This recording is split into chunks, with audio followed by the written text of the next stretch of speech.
What happens when one of country music's biggest stars sits down for what should be a friendly chat, and it turns into one of the most uncomfortable moments in daytime television history? We're talking about Carrie Underwood, the woman who has built an empire on grace, talent, and staying relatively quiet about controversy, finding herself in a situation so tense that she actually got up and walked off the set. Before we get into exactly what went down, make sure you hit that subscribe button and drop a comment below telling us what you think about celebrities speaking their minds on live television, because what you're about to hear is absolutely wild. The scene began with Carrie Underwood walking onto the set of The View, radiating the classic charm that has made her a household name. She was there to promote her latest project, and for the first few minutes, the atmosphere was breezy.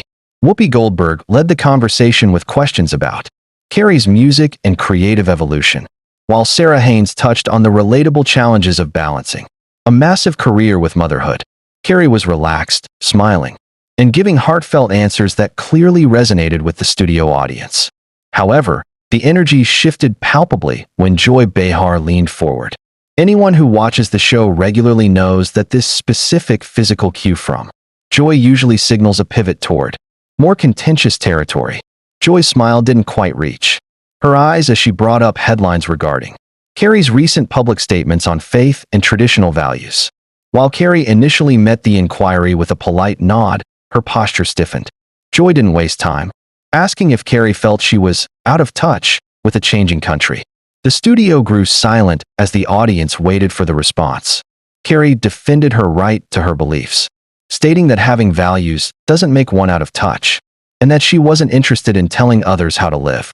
But Joy pressed harder, suggesting that as a megastar with millions of young followers, Carrie had a responsibility to be more progressive. The tension moved from a simmer to a boil as Carrie countered that her only responsibility was to be authentic, refusing to perform a version of herself just to satisfy public opinion. The exchange was no longer about music or motherhood. It had become a public interrogation of her character and her worldview. The confrontation escalated quickly as Sunny Hostin tried to mediate, but Joy Behar was far from finished. The questioning shifted from general values to specific, pointed accusations regarding social policies and who people choose to love. When Joy suggested that Carrie's support for certain organizations contradicted her message of love and acceptance, the singer's face visibly flushed. Carrie firmly stated that she had never told anyone who they should love, and that Joy was being unfair by reducing her entire life's work to a series of political talking points. The air in the studio felt heavy, and the other hosts looked increasingly uncomfortable as the dialogue moved away from a professional interview and toward a personal indictment. Carrie leaned forward, her voice calm but vibrating with a firm resolve. She argued that if the goal of the interview was merely to use her as a puppet for a political debate, then there was no interest in having an honest conversation. Joy's response was a sharp, short laugh, followed by the suggestion that if Carrie couldn't handle real questions, she should stick to friendlier outlets. This comment caused an audible gasp from the audience. It was a pivotal moment where the power dynamic shifted. It wasn't just a disagreement over politics anymore, but a challenge to Carrie's strength and professional standing. Whoopi Goldberg attempted to call for a reset, sensing that the segment was spinning out of control, but the damage was already done.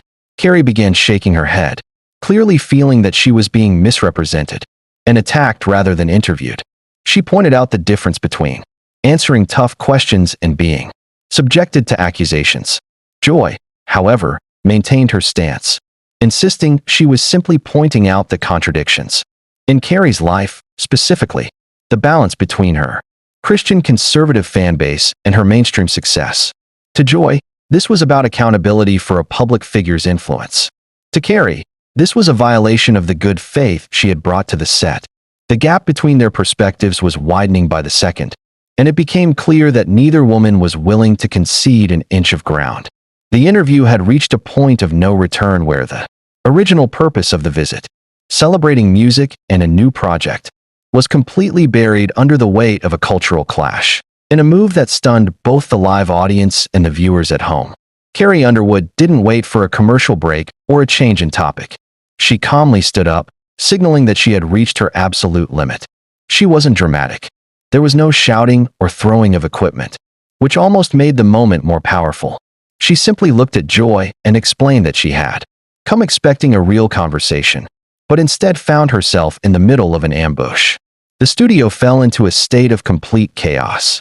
Producers were likely scrambling behind the scenes, and the other hosts sat frozen in their chairs, unsure of how to react to a guest of such high caliber. Literally walking away from the table, Joy Behar appeared genuinely surprised by the move, telling Carrie to sit down because they weren't done yet. But Carrie was already unburdening herself of the microphone. She turned to Whoopi Goldberg, expressing her respect for the legendary host and the platform of the show, but clarified that she could not stay in an environment where she was being disrespected and lectured about her own identity. Her voice remained composed, yet the hurt was visible in her expression. She told Joy that she hoped one day the host could see people as more than just their political positions, a parting shot that highlighted the fundamental disconnect between them. As Carrie walked toward the backstage area, Joy called out after her, claiming that running away wouldn't solve anything. Carrie stopped at the very edge of the set for one final exchange. She turned back and pointed out that she wasn't running. She was making a conscious choice, not to engage with someone who had already decided who she was before she even sat down. With that, she disappeared behind the curtain, leaving a vacuum of silence in the studio. The cameras lingered on the stunned faces of the remaining panel.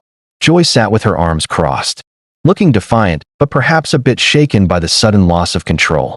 Whoopi, usually the master of ceremonies, stumbled over her words as she tried to usher the show into a commercial break, ending one of the most polarizing 10-minute segments in the history of daytime television. The immediate aftermath of Carrie's exit left the culture in a state of total division. This moment was more than just a celebrity spat. It was a Rorschach test for the viewing public. On one side, Joy Behar's supporters argued that she was simply doing her job as a journalist and commentator. From this perspective, public figures who influence millions must be held accountable for the real-world impact of their beliefs and associations. They saw Carrie's departure not as an act of dignity, but as an inability to defend her positions when the questions got difficult. To them, the ambush was actually just the reality of living in a polarized world, where your private values have public consequences. On the other side, Carrie's defenders saw a woman who was bullied on national television. They argued that there is a distinct line between a challenging interview and a character assassination. To these viewers, Joy hadn't asked questions to seek understanding. She had asked them to confirm a pre-existing narrative of hypocrisy. This camp felt that Carrie's decision to walk off was a brave act of boundary setting. In an age where people are often pressured to apologize for their faith or their traditional views, seeing a superstar stand up and say enough was a refreshing display of self-respect. They believed that Joy's aggressive framing, accusing Carrie of hurting people, made a productive conversation impossible from the start. Ultimately, the incident highlights the breakdown of civil discourse in modern society. We are no longer just disagreeing on facts or policy. We are disagreeing on the very rules of how to speak to one another. When Joy said, "You want to have it both ways," she was accusing Carrie of a lack of integrity. When Carrie responded, "You don't know me," she was pleading for her humanity to be seen beyond a headline. This collision of intent versus impact shows how quickly a conversation can collapse when empathy is replaced by a desire to win a point.